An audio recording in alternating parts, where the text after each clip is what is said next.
Saudara, hari ini kita akan belajar tentang mengenal jemaat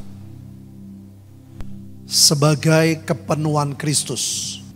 Ada pesan Tuhan yang disampaikan oleh nabi-nabinya, oleh Sadhu Salvarat juga, bahwa yang paling harus dijaga adalah iman. Dan pada waktu firman ini muncul, yang paling kuat dalam Daniel, tolong ditampilkan. Daniel 11 ayat yang ke-32.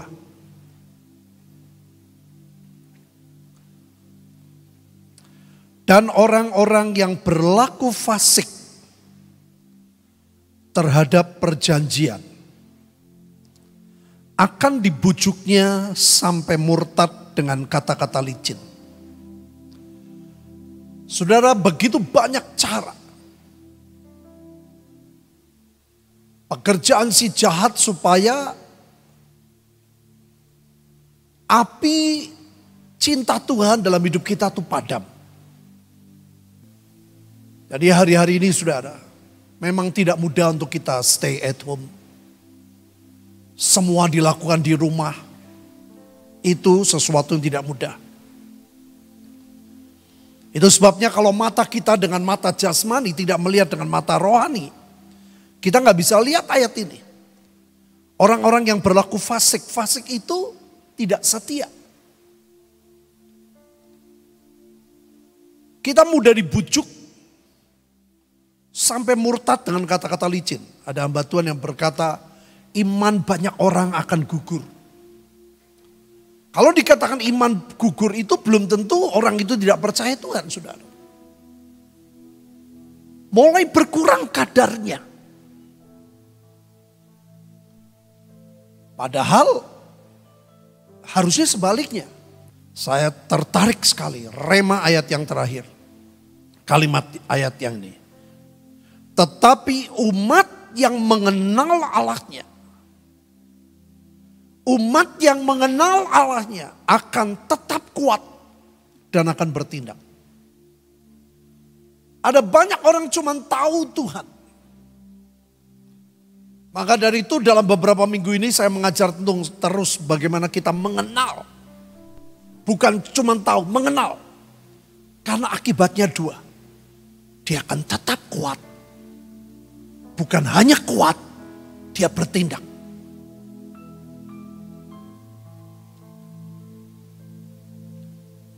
Saudara, sulit sekali untuk kita melakukan sepenuhnya.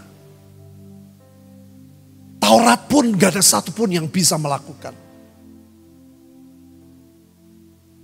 Saudara, kalau saya setir mobil, saya orangnya gak mau ngawur, saudara. Tapi kadang-kadang ada hal-hal yang saya sulit sekali. Peraturan itu gak boleh balap dari kiri. Tapi saya berkali-kali, saudara, kalau dari Jogja arah ke Semarang ya. Itu ada banyak truk-truk yang bawa pasir, jalannya tuh pelan sekali. Semua ambilnya kanan. Bisa 4 truk, 5 truk. Dan kalau kita nggak balap dari kiri, sampai Temanggung bisa malam saudara, bisa 5 jam.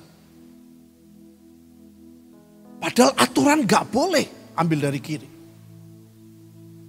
Nggak boleh balap dari kiri. Saya kadang bilang sama Andi, nggak apa-apa. Nah kalau kita nggak balap dari kiri, itu truk pelannya bukan main, 20-30 km per jam, ya kita nggak harus pulang-pulang. Jadi nomor 1 saudara, kita adalah periksa hati. Hari-hari ini ada banyak orang yang kadang-kadang gak ada kerjaan, yang terus mencari-cari kesalahan.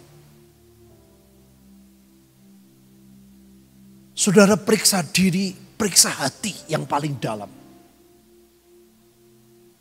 Hidup kita bukan hidup yang ngawur, yang seperti dunia kerjakan. Tapi betul-betul semua dengan pengertian. Di Alkitab banyak saudara kisah-kisah. Umat-umat Tuhan mengalami kesulitan-kesulitan. Daniel tidak boleh menyembah Tuhan. Dan banyak contoh yang lain. Saya cuma percaya ada Goshen yang Tuhan sediakan buat umatnya. Hari ini kita akan belajar saudara.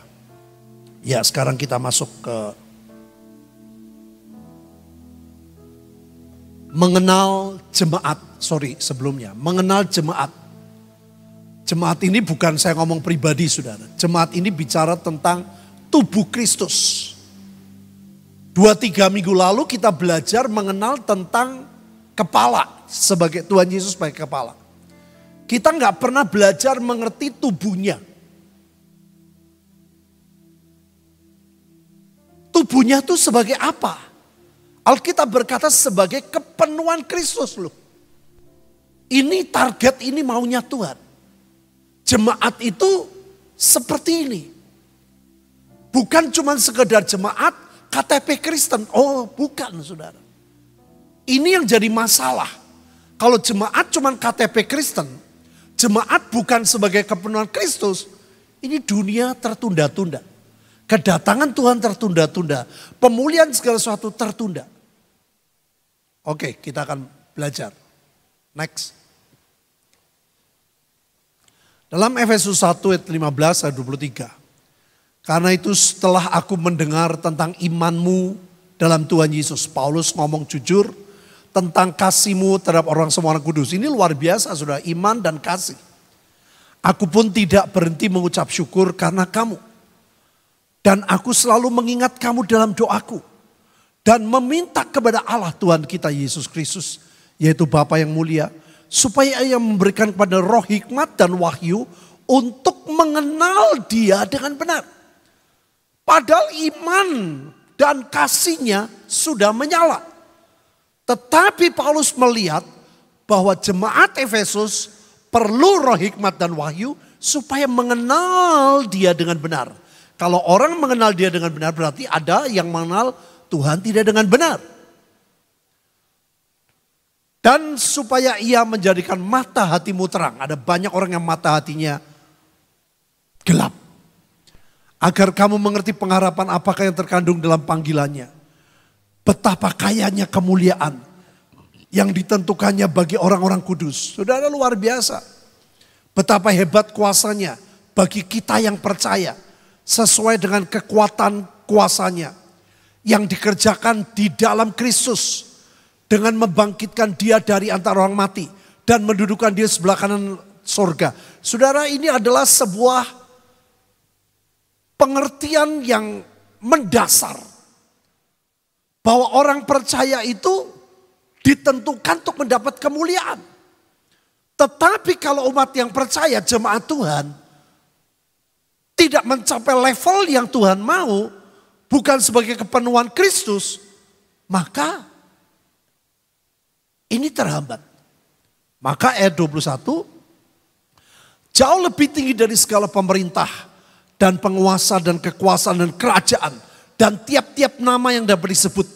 Bukan hanya di dunia ini saja. Melainkan di dunia yang akan datang. Dan segala sesuatu telah diletakkannya di bawah kaki Kristus.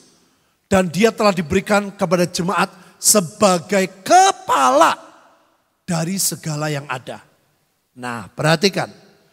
Jemaat yang adalah tubuhnya yaitu kepenuhan dia. Ini yang belum mencapai, ini yang belum tercapai. Jemaat masih belum mencapai, belum menjadi kepenuhan Yesus. Belum mencapai kepenuhan Kristus. Yang memenuhi semua dan segala sesuatu. Ini targetnya Tuhan. Targetnya Roh Kudus kerja hari-hari ini. Bagaimana gereja Tuhan, umat Tuhan, jemaat Tuhan menjadi kepenuhan Tuhan. Nah kalau enggak ya sulit. Kepala, ya Tuhan Yesus sebagai kepala, di sini dijelasin. Yesus sebagai kepala, gereja sebagai tubuhnya, kepala sama tubuh berbeda, sulit saudara. Kepala sempurna, tubuh harus sempurna. Kepala manusia, tubuh harus manusia.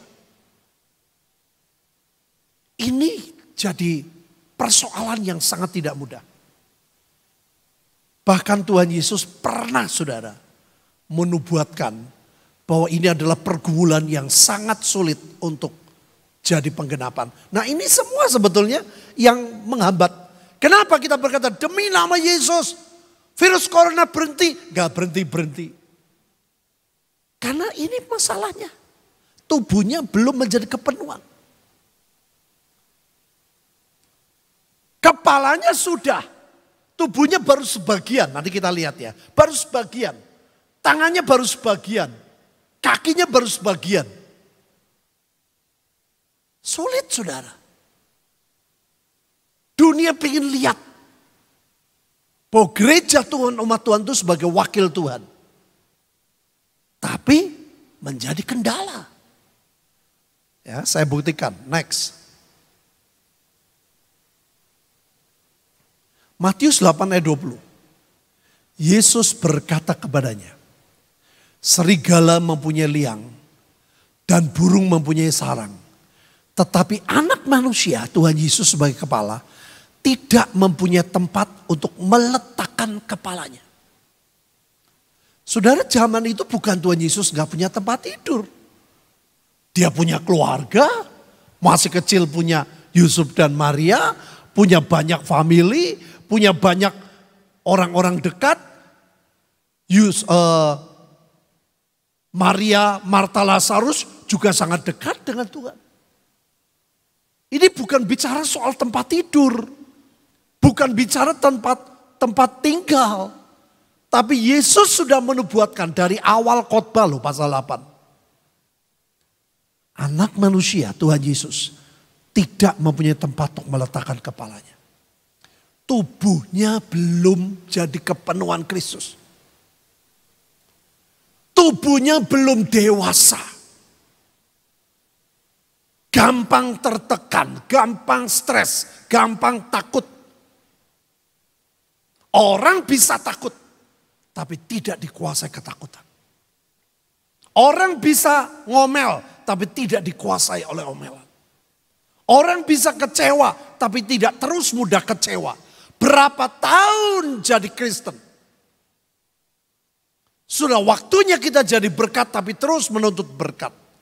Ini sudah dari Matius 8, saudara. Serigala mempunyai liang, burung mempunyai sarang. Tuhan bayangin ini, coba umat Tuhan, serigala saja punya liang, burung saja punya sarang. Kenapa aku tidak punya tempat untuk meletakkan? Karena tubuhnya gak siap. Tubuhnya belum dewasa. Tubuhnya terus anak-anak. Kepalanya mempelai pria.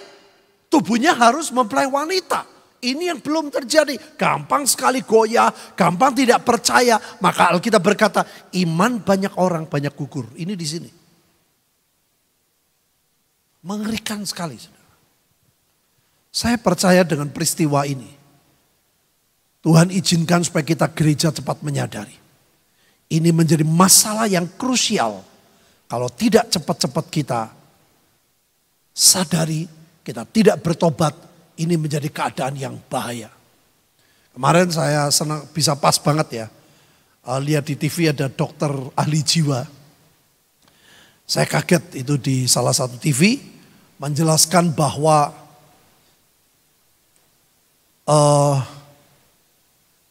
ketakutan itu bisa menimbulkan penyakit yang lama tuh muncul. Ada penyakit lama yang mungkin orang penyakit demam berdarah sudah 7 tahun atau penyakit apa. Itu penyakit lama bisa muncul. Dia menjelaskan tentang kejiwaan. Jadi jiwa itu dengan darah, dengan organ-organ semua itu saling nyambung. Dan roh ketakutan itu mengerikan sekali. Kalau orang takut, dikuasai takut, dikuasai khawatir. Yang lama muncul, yang lama itu bukan cuma penyakit.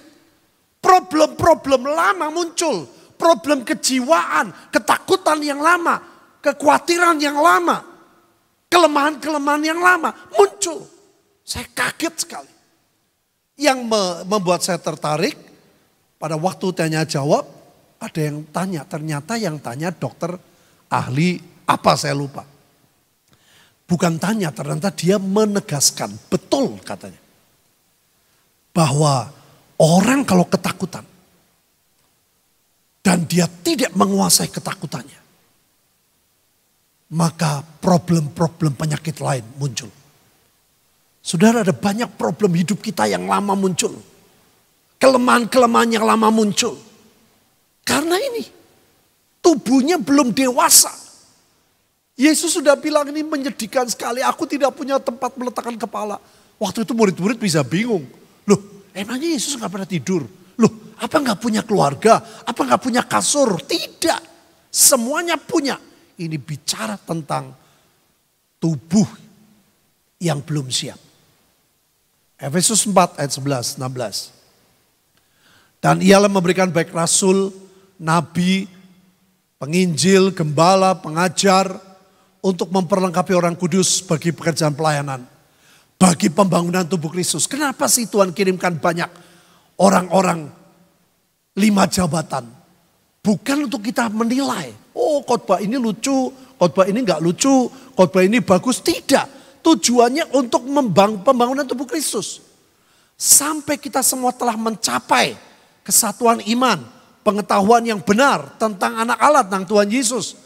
Kedewasaan penuh, tingkat pertumbuhan yang sesuai dengan kepenuhan Kristus. Ini saudara menjadi masalah besar. Nah, tujuannya sehingga kita bukan lagi anak-anak yang diombang-ambingkan oleh rupa-rupa angin pengajaran, oleh penerangan palsu manusia dalam kelicikan mereka seperti tadi dikatakan di kitab Daniel yang menyesatkan. Tetapi dengan teguh berpegang pada kebenaran di dalam kasih kita bertumbuh dalam segala hal ke arah Dia. Lihat, bertumbuh ke dalam segala ke arah Dia. Kristus adalah kepala. Jadi tubuhnya harus segera bertumbuh, harus segera dewasa, harus segera mencapai kepenuhan Kristus ke arah Dia, ke arah Kristus. Daripadanya lah seluruh tubuh yang rapi tersusun dan diikat menjadi satu oleh pelayanan.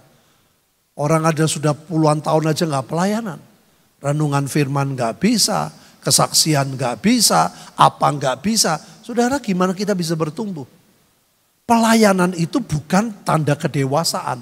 Tapi pelayanan itu adalah salah satu sarana untuk kita bertumbuh. Semua bagiannya sesuai dengan kadar pekerjaan tiap-tiap anggota. Menerima pertumbuhannya. Kalau nggak ada pelayanan, nggak ada pertumbuhan. Dan membangun dirinya dalam kasih.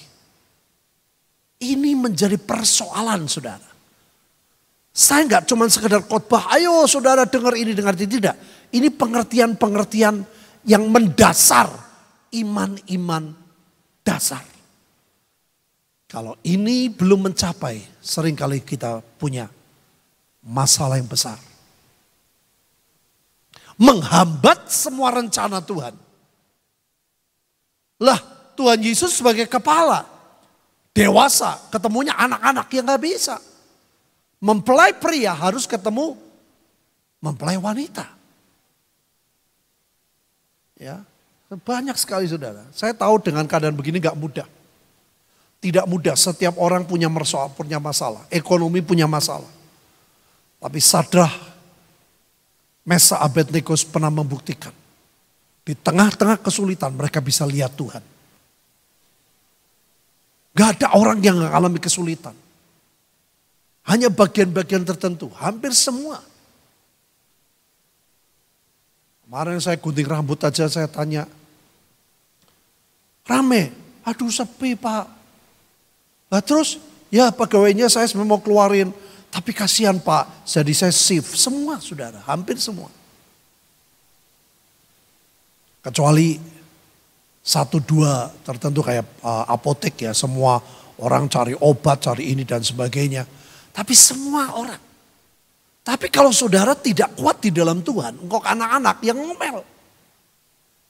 Kenapa Tuhan izinkan? Kenapa Tuhan begini? Kenapa? Alkitab berkata burung di udara dipelihara. Apalagi hidup saudara. Caranya piye mbuh ora weruh. Tuhan pasti melindungi, Tuhan pasti menolong.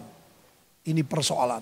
Next. Yohanes 14 ayat 12. Aku berkata kepadamu, sesungguhnya barang siapa percaya kepadaku, ia akan melakukan juga pekerjaan yang aku lakukan.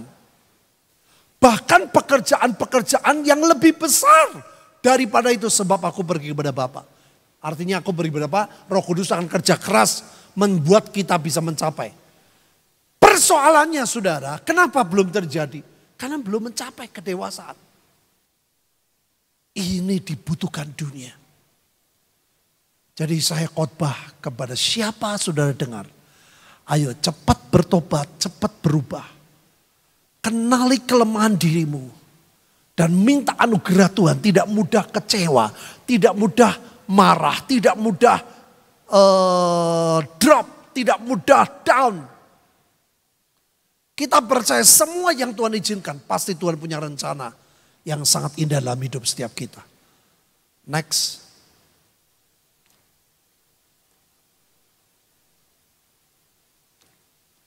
Satu Korintus 15 ayat 23. Karena sama seperti semua orang mati dalam persekutuan dengan Adam, demikian pula semua orang akan dihidupkan kembali dalam persekutuan dengan Kristus. Sementara semua kita banyak di rumah Bapak Ibu. Baca Alkitab. Renungin firman. Dengerin khotbah. Karena tanpa persekutuan dengan Kristus saudara gak bisa. Adam jatuh. Manusia jatuh karena persekutuan dengan Adam. Saudara dan saya pengen hidup harus kebalikan, persekutuan dengan Kristus. Akibatnya apa saudara? Ayat 23 luar biasa. Tetapi tiap-tiap orang menurut urutannya. Kristus adalah buah sulung kepala, sesudah itu mereka yang menjadi miliknya pada waktu kedatangannya. Jadi hari-hari ini pertumbuhan setiap pribadi, setiap jemaat yang Alkitab berkata, jemaat Laodikia, jemaat Efesus, saya percaya. Ada kelompok-kelompok yang rindu kepada Tuhan untuk menjadi urutan yang tidak belakang. Alkitab berkata banyak orang yang terdahulu menjadi yang terakhir. Ada orang yang terakhir menjadi yang terdahulu. Tetapi tiap-tiap orang menurut urutannya. Tergantung siapa? Tergantung kerinduan. Tuhan Yesus sebagai kepala menunggu mana tubuhnya, mana tubuhnya. Jadi Tuhan menunggu siapa yang haus dan lapar, siapa yang mau bertumbuh, siapa yang mau dewasa. Ciri kedewasaan adalah miliknya. Ada banyak orang memiliki Tuhan, tapi seringkali Tuhan tidak memilikinya. Kalau orang milik Tuhan, orang memiliki Tuhan, dia akan menuntut terus, Tuhan, Tuhan, Tuhan. Ayo tolongi saya dong Tuhan, tolongi saya dong. Tapi kalau Tuhan memiliki saudara, engkau tahu apa yang menyukakan hati Tuhan. Lakukan apa yang kita tidak suka, yang penting Tuhan suka. Ini sekarang waktunya Tuhan. Yang Alkitab berkata, aku pergi kepada Bapa, roh Tuhan sedang kerja. Siapa yang mau jadi urutan pertama? Hati-hati saudara. Yang terdahulu, yang kelihatannya Kristen sudah 20 tahun, bisa ketinggalan. Ada Kristen yang baru 5 tahun, jangan kejar. Apalagi saudara Kristen 50 tahun, waduh bahaya banget saudara. Urutannya di mana saudara harus lihat. Engkau lagi di urutan di depan atau urutan paling belakang. Engkau sudah menjadi milik Tuhan atau saudara memiliki Tuhan.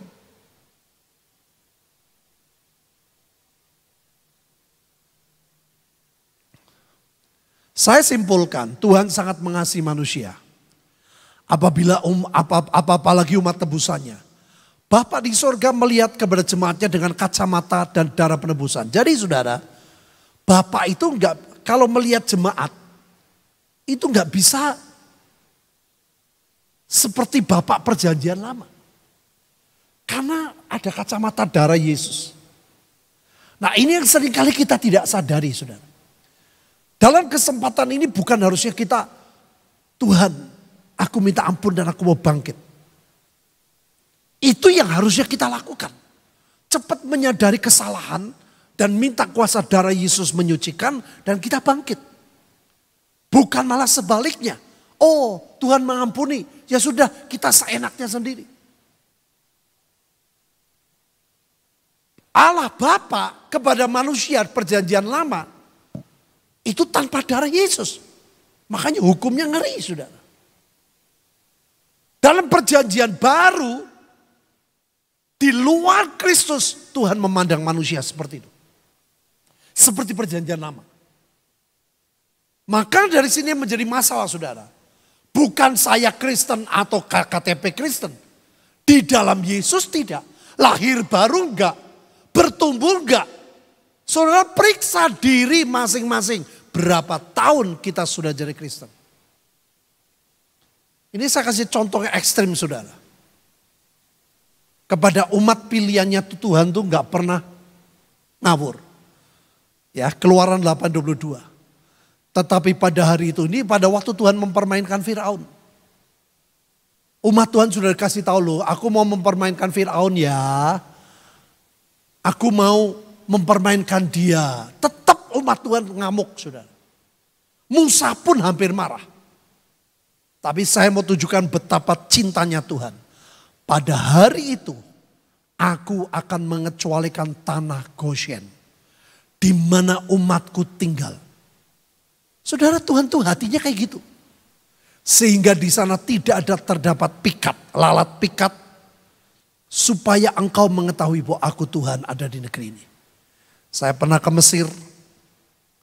Dan local guide menunjukkan sebuah sungai yang paling pendek dan betul-betul ada bukti sebelah sini adalah batas wilayah Firaun, istana Firaun, dan hanya kira-kira 20 meter di situ saya berdiri di pinggir sungai Nil. Dan yang ajaib, local guide menjelaskan di zaman itu di sini ada pikat, di sini nggak ada pikat, hanya 20 meter itu tempat asli. Banyak orang bilang, Tuhan gimana nih? Ini gimana nih? Situasi ini bagaimana? Saudara, yang menyelamatkan bukan kita tinggal di mana. Yang menyelamatkan karena kita tinggal dalam hadirat Tuhan, dalam Goshen. Nurut Tuhan.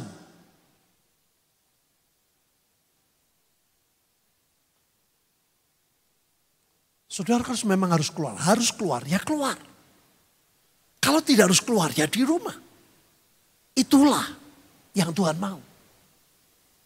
Kemarin kami harus menguatkan pengurus yang di Tegal. Ya saya pergi.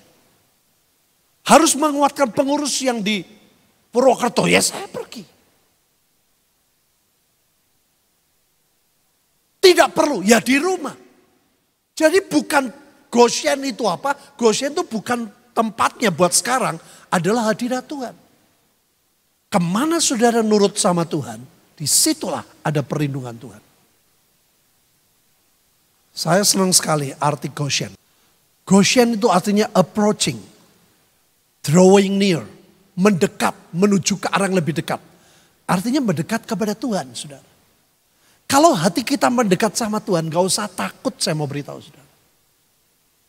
Alkitab sudah ngomong loh, sebelum 2019 berakhir. Aku berikan kepadamu senjata di tangan kiri. Dan senjata tangan kiri adalah Mazmur 91. Alkitab berkata, sampar, tulah, tidak akan mendekat kepada kemahmu. Itu yang dijanjikan Tuhan. Maka dari itu, Alkitab berkata, aku mengenal kau. Kita perlu mendekat, saudara. Bukan cuma tahu Tuhan, mendekat. Di rumah saudara macam-macam. Saudara bisa baca Alkitab. Saudara bisa lihat yang lain, tergantung kemauan kita. Pada saat kita mendekat kepada Tuhan, maka saudara akan mendapatkan the best of the land. Tanah yang terbaik.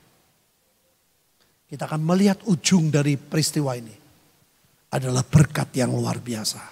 Saya mau lihat anak bungsu itu kembali. Saya mau lihat lawatan terbesar terjadi. Saya mau lihat keajaiban. Hari-hari ini saya nggak tahu, tapi saya percaya. The best of the land. Tanah yang terbaik kita akan dapatkan. Mari kita berdoa.